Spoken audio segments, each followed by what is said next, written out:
നമസ്കാരം, എല്ലാവർക്കും റെഡ് റോസസിലേക്ക് സ്വാഗതം. ഹാപ്പി ഓണം. ഇന്ന് ഞാൻ ഓണത്തിന് നല്ലൊരു പാൽപ്പായസമാണ് ഉണ്ടാക്കുന്നത്. കിനോവ വെച്ചിട്ടാണ്. കിനോവ പറഞ്ഞാൽ നല്ലൊരു തരം റൈസാണ്. അപ്പോൾ അത് വെച്ചിട്ടാണ് ഞാൻ പായസം ഉണ്ടാക്കുന്നത്. വളരെ ഹെൽത്തി ആയിട്ടുള്ള ഒരു മില്ലറ്റാണ് കിനോവ. അപ്പോൾ നമുക്ക് അത് വെച്ചിട്ട് പായസം ഉണ്ടാക്കാം. മധുരം വേണ്ടവർക്ക് മധുരം ചേർത്തിട്ടുണ്ടാക്കാം, മധുരം വേണ്ടാത്തവർക്ക് മധുരം കുറച്ചുണ്ടാക്കാം. അതൊക്കെ ഓരോരുത്തരുടെ ഇഷ്ടത്തിനനുസരിച്ച് നിങ്ങൾ ഉണ്ടാക്കിക്കൊള്ളൂ കേട്ടോ. അപ്പം നമുക്ക് വേഗം അടുക്കളയിലേക്ക് പോയിട്ട് കിനോവ പായസം ഉണ്ടാക്കാം. എല്ലാവർക്കും എൻ്റെ ഹാപ്പി ഓണം. ഓണത്തിന് ഞാൻ ഇപ്രാവശ്യം കിനോവ കൊണ്ടുള്ള ഒരു പായസമാണ് ഉണ്ടാക്കുന്നത്. കിനോവ റൈസ് ഞാൻ ഉപ്മാവ് ഉണ്ടാക്കിയിട്ട് മുമ്പ് കാണിച്ചിട്ടുണ്ടല്ലോ. അപ്പോൾ ഈ കിനോവ നമുക്ക് നന്നായിട്ടൊന്ന് കഴുകിയെടുക്കണം. ഈ ഒരു ബൗള് കിനോവ ഉണ്ടെങ്കിൽ അത് കഴുകി വേവിച്ചു കഴിഞ്ഞാൽ നല്ലോണം ഉണ്ടാവും കേട്ടോ. അപ്പൊ നമുക്ക് ഇതൊന്ന് ഇതിലിട്ടതിന് ശേഷം നന്നായിട്ട് ഒന്ന് കഴുകി കൊണ്ടുവരാം. അപ്പൊ കിനോവ ഞാൻ ഈ കുക്കറിലിട്ടു. നമുക്ക് ഇത് അടയ്ക്കാം. ഒരു 2-3 വിസിലാക്കി കൊടുക്കാം കേട്ടോ. കിനോവയ്ക്ക് നല്ല വേവുണ്ട് കേട്ടോ. അപ്പൊ 2-3 വിസിലായിക്കോട്ടെ. അപ്പോൾ ഇതൊന്ന് വേവട്ടെ. അപ്പൊ നമുക്ക് നോക്കാം നമ്മളുടെ കിനോവയുടെ റൈസ് ഇവിടെ ആയോ എന്ന്. കണ്ടോ, അതിന്റെ ക്വാണ്ടിറ്റി ഇപ്പോൾ എത്ര കൂടുതലാ. കിനോവ റൈസ് നന്നായിട്ട് വെന്തിരിക്കുന്നു കേട്ടോ. ഇതിങ്ങനെ കൈകൊണ്ട് തൊട്ട് നോക്കിയാൽ അറിയാം. കണ്ടില്ലേ? നമുക്കിനി ഒരു പാത്രം വെക്കാം.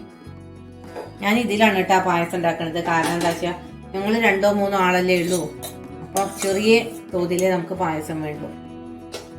അപ്പോൾ ഉരുളിയൊന്നും എടുക്കേണ്ട ആവശ്യമില്ല. അപ്പോൾ നമുക്കിതിലേക്ക് ഇട്ട് കൊടുക്കാം ഈ റൈസ്. കണ്ടില്ലേ, ഒരു ബൗളല്ലേ ഞാൻ എടുത്തിരുന്നത്. ഇപ്പൊ എത്ര അധികം ഉണ്ട് അല്ലേ. ഈ കിനോവ എന്ന് പറഞ്ഞ ഒരു ഹെൽത്തി ഫുഡാണ് കേട്ടോ.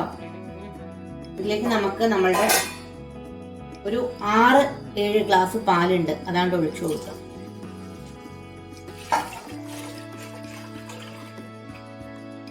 ഈ പാലൊഴിക്കുമ്പോൾ കുറച്ച് വെള്ളം ഒഴിച്ചു കൊടുക്കാം കേട്ടോ. കാരണം എന്താ വെച്ചാൽ പാല് അല്ലെങ്കിൽ വല്ലാതെ കട്ടിയായിട്ട് അടിയിൽ പിടിക്കും. ഈ കിനോവ വേവിച്ച കുക്കറില്ലേ, അതിൽ കുറച്ച് കിനോവ കിടക്കുന്നുണ്ട്. അത് വെള്ളം ഒഴിച്ചിട്ട് നമുക്ക് ഇരിക്കാൻ കഴിക്കും. ഇങ്ങനെ ചെയ്താൽ എന്നിട്ട് നമുക്ക് ആദ്യം ഇതിൽ കുറച്ച് നെയ്യ് ഒഴിക്കണം. അടിയിൽ പിടിക്കാതിരിക്കാനാണ് കേട്ടോ നെയ്യ് ഒഴിക്കണത്. ഇതിലേക്ക് നമുക്കിതാ ഇത്ര നെയ്യ് ഒഴിച്ചു കൊടുക്കാം കേട്ടോ. ഇത്ര നെയ്യ് മതി. നമ്മൾ വറുത്തിടാനൊക്കെ നെയ്യ് എടുക്കില്ലേ. ഈ പായസം ഒന്ന് എപ്പോഴെങ്കിലും കിനോവ വാങ്ങിച്ചിട്ട് ഈ പായസം ഒന്ന് ട്രൈ ചെയ്യണം കേട്ടോ. അപ്പോഴേ ഈ കിനോവയുടെ ടേസ്റ്റ് നമുക്ക് അറിയുള്ളൂ. എപ്പോഴെങ്കിലും നിങ്ങൾ ഈ കിനോവ പായസം ഒന്ന് ട്രൈ ചെയ്ത് നോക്കൂ കേട്ടോ. ഉപ്മാവും ഒക്കെ ഉണ്ടാക്കാൻ ആമസോണിലോ ഫ്ലിപ്കാർട്ടിലോ ഒക്കെ കിട്ടും. ഇപ്പൊ നമ്മളുടെ സൂപ്പർ മാർക്കറ്റുകളിലും ഇത് ലഭ്യമാണ്. നമുക്കിതിങ്ങനെ ഇളക്കി കൊടുക്കാം. നമ്മൾ കുറച്ച് വെള്ളം ഒഴിച്ചുല്ലോ, ഒന്ന് യോജിപ്പ് വരട്ടെ രണ്ടും കൂടിയിട്ട്. ഈ കിനോവ കൊണ്ടുള്ള പായസം നമുക്ക് തേങ്ങാപ്പാലിലും വെക്കാം കേട്ടോ. അപ്പൊ നമ്മൾ ശർക്കരയാണ് ഉപയോഗിക്കേണ്ടത്. ഞാൻ പാൽപ്പായസം വെക്കാന്ന് വിചാരിച്ചിട്ടാണ് പാൽപ്പായസം വെക്കുന്നത്. എനിക്ക് തേങ്ങാപ്പാലിന്റെ പായസത്തിനേക്കാളും ഇഷ്ടം എനിക്ക് പാൽപ്പായസമാണ്. സൂര്യേട്ടനും അങ്ങനെ തന്നെയാണ് നമ്മുടെ എല്ലാവർക്കും. ഇത് കാരണമാണ് ഞാൻ ഇതിങ്ങനെ ഉണ്ടാക്കിയത്. നമ്മുടെ പാല് ഇതാ നന്നായിട്ട് വറ്റിയിട്ട് നല്ല തിക്കായി വന്നിരിക്കുന്നു. ലൈറ്റ് പിങ്ക് നിറമായിട്ട് വന്നിരിക്കുന്നുണ്ടില്ലേ, അത് വറ്റിയിട്ട് ഇതിലേക്ക് നമുക്ക് ആവശ്യത്തിനുള്ള പഞ്ചസാര ഇട്ടു. മധുരം അവരവരുടെ ആവശ്യത്തിന്. ചിലവർക്ക് ലൈറ്റ് ആയിട്ടുള്ള മധുരം മതിയാവും, ചിലവർക്ക് നല്ല മധുരം വേണം. ഞാൻ ഇവിടെ ഇതുകൊണ്ടൊരു 4 ടേബിൾ സ്പൂണാണ് ഇടുന്നത് കേട്ടോ. ഇതിലേക്ക് നമുക്ക് ഏലക്കായ ഇട്ട് കൊടുക്കാം കേട്ടോ. 2 ഏലക്കായ ഞാൻ എടുത്തിട്ടുള്ളൂ, അത് മതി. നമുക്കിതൊന്ന് ഇളക്കി കൊടുക്കാം. അപ്പൊ നമ്മുടെ പായസം കണ്ടോ, കളറൊക്കെ മാറി നല്ല പിങ്ക് കളർ വന്നു, നല്ല തിക്കായി കേട്ടോ.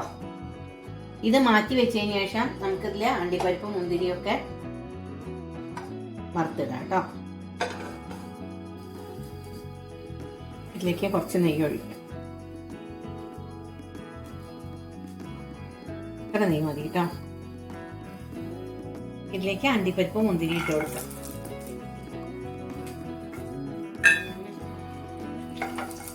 ഇത് നന്നായിട്ടൊന്ന് ഗോൾഡൻ ബ്രൗൺ കളറായി കഴിഞ്ഞാൽ നമുക്ക് വറുക്കാണ്ടിട്ട് കൊടുക്കാം. അപ്പം നമ്മളുടെ കിനോവ പായസം ഇതോടുകൂടി റെഡിയാകും. അപ്പൊ കണ്ടോ, ഇത് നന്നായിട്ട് ഫ്രൈ ആയിട്ടാ. ഇത് നമുക്ക് ഇതിലേക്ക് ഇട്ട് കൊടുക്കാം. എന്തൊരു ഭംഗിയാ. ഇനി നമുക്ക് ഇതൊന്നും ഇളക്കി കൊടുക്കേ. അപ്പം നമ്മളുടെ പായസം ഇവിടെ റെഡിയായി. എല്ലാവരും ഇതൊന്ന് ട്രൈ ചെയ്യൂ കേട്ടോ. നിങ്ങൾക്ക് കിനോവ കിട്ടുന്ന സമയത്ത് ട്രൈ ചെയ്താൽ മതി. അതിനായിട്ട് നമുക്ക് ഓടി പോയിട്ട് കിനോവ വാങ്ങാൻ പറ്റില്ലല്ലോ.